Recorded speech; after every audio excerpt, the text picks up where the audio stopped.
మా కోళ్ళకైతే గుడ్డు పెడతాకి ఇదే ప్లేసు. అన్నీ ఇక్కడే పెడతాయి. ఈ 4 రోజుల నుంచి పెడుతున్నాయి. మొత్తం 13 గుడ్లు అయినాయి.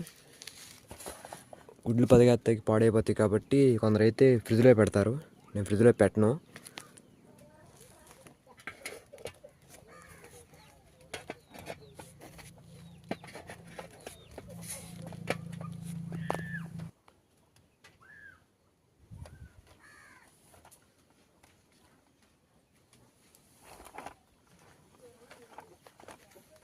ఫ్రిడ్జ్లో కన్నా ఇది మనకి కల్లుప్పు ఉండేది కదా, కల్లుప్పులో పెడితేనే ఎక్కువ చేస్తుంది.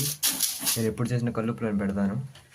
మీరు కూడా కోడిని బతికేయాలంటే వీళ్ళన్నీ పాడైపోతాయి కాబట్టి రోజు పెట్టింది ఒకటి తీసి ఉప్పులో పెట్టుకోండి. ఇక అన్ని గుడ్లు కలిపి బతికేసుకోవచ్చు.